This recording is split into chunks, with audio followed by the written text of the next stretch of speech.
തുടക്കത്തിൽ സൂചിപ്പിച്ചതുപോലെ ഏറ്റവും പ്രധാനപ്പെട്ട വാർത്തയിലേക്കാണ് ഗുഡ് മോർണിംഗ് കേരളം ആദ്യം കടക്കുന്നത്. AKG സെന്റർ ആക്രമണ കേസിൽ വിദേശത്തേക്ക് കടന്ന പ്രതി പിടിയിൽ. ഇന്നലെ ദില്ലി വിമാനത്താവളത്തിൽ വെച്ചാണ് മുൻ യൂത്ത് കോൺഗ്രസ് തിരുവനന്തപുരം ജില്ലാ സെക്രട്ടറിയായ സുഹൈൽ ഷാജഹാനെ പോലീസ് പിടികൂടിയിരിക്കുന്നത്. വിവരങ്ങളുമായി വിജിൻ വായന്തോട് തിരുവനന്തപുരത്ത് നിന്ന് ചേരുകയാണ്. Vijin, good morning.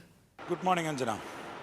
വിജിൻ, വളരെ പ്രധാനപ്പെട്ട വാർത്തയുടെ വിശദാംശങ്ങളുമായാണ് വിജിൻ നമ്മളോടൊപ്പം ചേർന്നിട്ടുള്ളത്. AKG സെന്റർ ആക്രമണ കേസിലെ പ്രധാന പ്രതികളിൽ ഒരാൾ, രണ്ടാം പ്രതിയായിട്ടുള്ള സുഹൈൽ ഷാജഹാൻ പിടിയിലായിരിക്കുന്നു.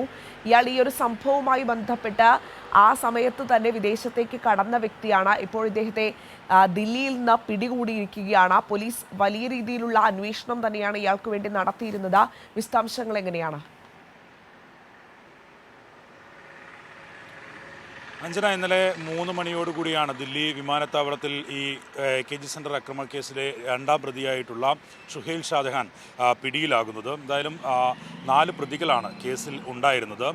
ഒന്നാം പ്രതി ഈ AKG സെന്ററിലേക്ക് സ്ഫോടക വസ്തു എറിഞ്ഞ വി ജിതിൻ എന്ന യൂത്ത് കോൺഗ്രസ് പ്രവർത്തകൻ, ഒപ്പം തന്നെ ഇയാളുടെ സഹായിയായിരുന്ന ടി നവ്യ എന്ന യൂത്ത് കോൺഗ്രസ് നേതാവ്. ഈ കൗൺസിലർ സ്ഥാനത്തേക്കൊക്കെ തിരുവനന്തപുരത്ത് മത്സരിച്ച ആളാണ് ടി നവ്യ.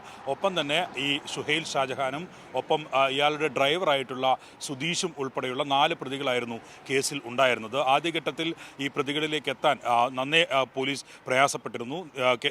പോലീസിൻ്റെ അന്വേഷണത്തിൽ പ്രതികളിലേക്ക് എത്താൻ കഴിയാത്ത സാഹചര്യം ഉണ്ടായതിനെ തുടർന്നാണ് ക്രൈംബ്രാഞ്ച് കേസ് ഏറ്റെടുക്കുന്നത്. ഇതിന് ശേഷമാണ് ശാസ്ത്രീയ തെളിവുകളുടെയൊക്കെ അടിസ്ഥാനത്തിൽ നിരവധി CCTV ദൃശ്യങ്ങൾ ഉൾപ്പെടെ ശേഖരിച്ചതിന് ശേഷം ഈ വി ജിതിനെ ആണ് ഈ കേസിലെ പ്രധാന പ്രതിയെന്ന് കണ്ടെത്തുകയും അയാളുടെ സ്കൂട്ടർ ഉൾപ്പെടെ പിന്തുടരുകയും അത് ശാസ്ത്രീയ പരിശോധന നടത്തുകയും ഒക്കെ ചെയ്തതിനു ശേഷം ഇയാളെ പിടികൂടുന്നത്.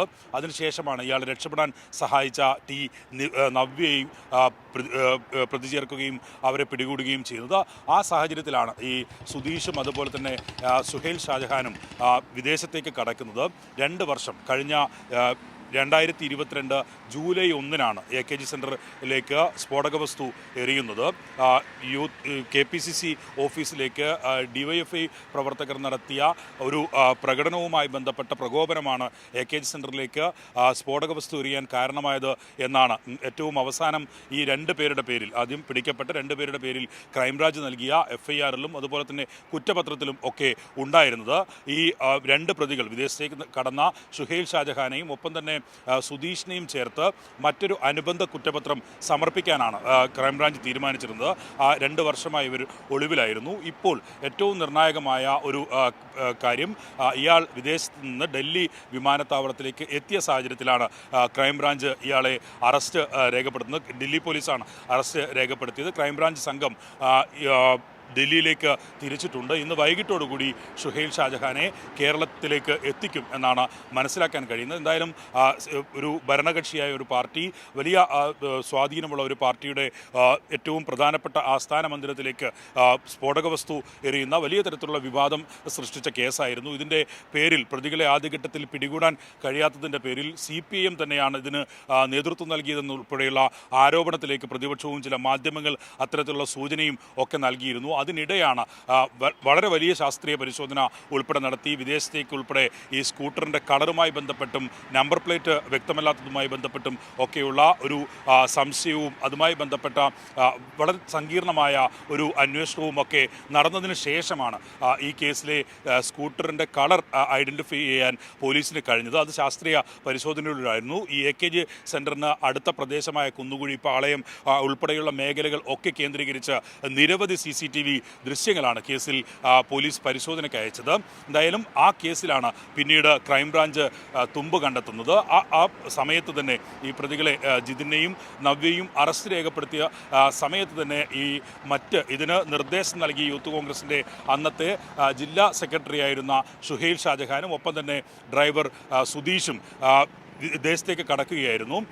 അവരെയാണ് അതിൽ ഒരാളെയാണ് ഇപ്പോൾ പിടികൂടിയിരിക്കുന്നത്. സുധീഷിനെ കൂടെ പിടികൂടാനുണ്ട്. എന്തായാലും പോലീസ് ഇക്കാര്യത്തിൽ ഈ ക്രൈംബ്രാഞ്ച് ഇയാളെ കേരളത്തിലേക്ക് എത്തിച്ചതിന് ശേഷം ഇയാൾ വിശദമായ മൊഴിയൊക്കെ രേഖപ്പെടുത്തിയ ശേഷം ഇതുമായി ബന്ധപ്പെട്ട കാര്യങ്ങൾ എല്ലാം കൂട്ടിച്ചേർത്ത് സുധീഷിനും ഈ ഷുഹൈൽ ഷാജഹാനും ആയിട്ടുള്ള പ്രത്യേക കുറ്റപത്രം സമർപ്പിക്കും എന്നാണ് വ്യക്തമാക്കിയിട്ടുള്ളത്. നിർണായകമായ ഒരു വഴിത്തിരിവ്. 2 വർഷത്തിന് ശേഷവും ഈ കേസിൻ്റെ പിറകെ തന്നെ ക്രൈംബ്രാഞ്ച് സംഘം ഉണ്ടായിരുന്നു എന്നുള്ളതാണ് ഏറ്റവും പ്രധാനപ്പെട്ട കാര്യം. കേരള പോലീസ് നടത്തുന്ന അന്വേഷണങ്ങളുടെ ഒരു പ്രധാനപ്പെട്ട അത്തരം നീക്കങ്ങൾ അങ്ങനെ തന്നെയാണ്. എത്ര കാലം കഴിഞ്ഞാലും പ്രതികളെ പിടികൂടുക എന്നുള്ള ലക്ഷ്യത്തിലേക്ക് അതിൽ സ്ഥിരമായി നടത്തിക്കൊണ്ടിരുന്നതിൻ്റെ ഭാഗമായിട്ടാണ് ഇപ്പോൾ 2 വർഷം. ഇന്നലെ ജൂലൈ 1 ആയിരുന്നു ഈ AKG സെൻറ്റർ അക്രമ കേസിൻ്റെ വാർഷികം എന്ന് പറയുന്നത്.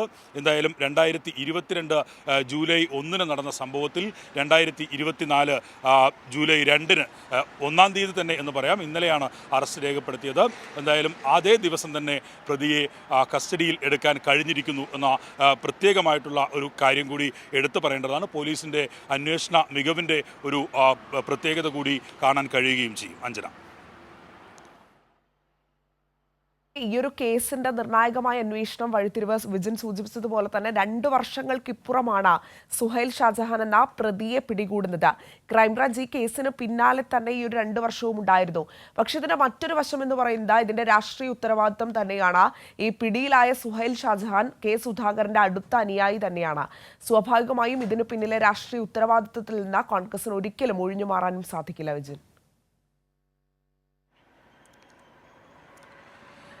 അഞ്ജന, തീർച്ചയായും യൂത്ത് കോൺഗ്രസിൻ്റെ തിരുവനന്തപുരം ജില്ലാ സെക്രട്ടറി ആയിരുന്നു ഷുഹൈൽ ഷാജഹാൻ. ഇയാളുടെ നിർദ്ദേശപ്രകാരമാണ് ഈ അക്രമം നടത്തിയത് എന്ന് നേരത്തെ തന്നെ ഈ സ്ഫോടക വസ്തു എറിഞ്ഞ ജിതിൻ സമ്മതിച്ചിട്ടുണ്ട്. അതുമായി ബന്ധപ്പെട്ടാണ് ഈ ഷുഹൈൽ ഷാജഹാനെ ഈ കേസിൽ പ്രതി ചേർക്കുന്നത്. ഒപ്പം തന്നെ ഇയാളുടെ ഡ്രൈവർ ഈ അക്രമം നടത്താനുള്ള എല്ലാ സഹായവും ചെയ്തു എന്ന് കണ്ടെത്തിയതിനെ തുടർന്നാണ് സുധീഷിനെതിരെയും പോലീസ് കേസ് എടുത്തത്.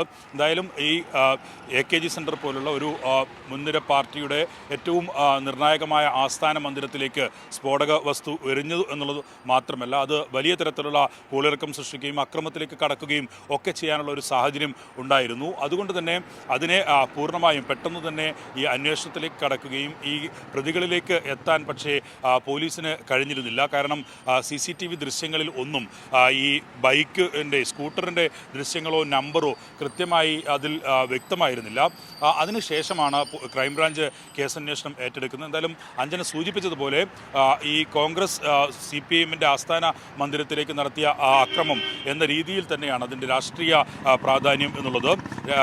ഇത്തരത്തിൽ ഒരു CPIM പോലെ ഏറ്റവും ശക്തി ആർജിച്ച ഒരു പാർട്ടി, കേരളത്തിൽ ഏറ്റവും സജീവമായി നിലകൊള്ളുന്ന പാർട്ടിയുടെ ആസ്ഥാന മന്ദിരത്തിന് നേരെ അക്രമം നടത്തുക എന്ന് പറഞ്ഞാൽ അത് വലിയ തരത്തിലുള്ള ഒരു പ്രകോപനത്തിലേക്ക് ഒക്കെ കാര്യങ്ങൾ നീങ്ങുമായിരുന്നു. പക്ഷേ അത്തരത്തിലുള്ള പ്രകോപനത്തിലേക്കൊന്നും ഈ CPM പ്രവർത്തകർ ആ ഘട്ടത്തിൽ കടന്നില്ല. കാരണം നേതാക്കൾ തന്നെ അത്തരത്തിലുള്ളൊരു നിർദ്ദേശം നൽകിയിരുന്നു. അതുതന്നെയാണ് ഏറ്റവും പ്രധാനപ്പെട്ട കാര്യം. കോൺഗ്രസിനെ പോലെയുള്ളൊരു എതിർ രാഷ്ട്രീയ കക്ഷി CPMൻ്റെ ആസ്ഥാന മന്ദിരത്തിലേക്ക് ഇത്തരത്തിൽ ഒരു അക്രമം നടത്തുന്നു എന്നുള്ളത് ഒരു വലിയ പ്രകോപനത്തിലേക്ക് കാര്യങ്ങൾ എത്തിച്ചേരുമായിരുന്നുവെങ്കിലും അത്തരത്തിലുള്ള ഒരു അക്രമ സംഭവങ്ങളും പിന്നീട് അരങ്ങേറിയില്ല. ചെറിയ വളരെ നിർണായകമായ സംഭവം തന്നെയാണ് ഉണ്ടായിരിക്കുന്നത്. കേസിലെ 2-ാം പ്രതിയാണ് ഇപ്പോൾ പിടിയിലായിരിക്കുന്ന സുഹൈൽ ഷാജഹാൻ എന്ന് പറയുന്നത്. കഴിഞ്ഞ 2 വർഷമായി ഈ ഒരു കേസുമായി ബന്ധപ്പെട്ട ക്രൈംബ്രാഞ്ചിന്റെ അന്വേഷണവുമായി ബന്ധപ്പെട്ട മുന്നോട്ട് പോവുക തന്നെയായിരുന്നു. ഇന്നലെയാണ് ഈ ഒരു പ്രതിയെ ദില്ലിയിൽ നിന്ന് പിടികൂടാൻ സാധിച്ചിട്ടുള്ളത്. എന്തായാലും കോൺഗ്രസിന് ഇതിന്റെ രാഷ്ട്രീയ ഉത്തരവാദിത്വത്തിൽ നിന്ന് CPIM പോലെയുള്ള ഒരു പാർട്ടിയുടെ സംസ്ഥാന കമ്മിറ്റി ഓഫീസിന് നേരെ നടത്തിയ ആക്രമണത്തിൽ നിന്ന് അതിന്റെ രാഷ്ട്രീയ ഉത്തരവാദിത്വത്തിൽ നിന്ന് കോൺഗ്രസിന് ഒരിക്കലും ഒഴിഞ്ഞു മാറാൻ സാധിക്കാത്ത, കൂടുതൽ അവർ പ്രതിരോധത്തിലാകുന്ന ഒരു സാഹചര്യം തന്നെയാണുള്ളത്.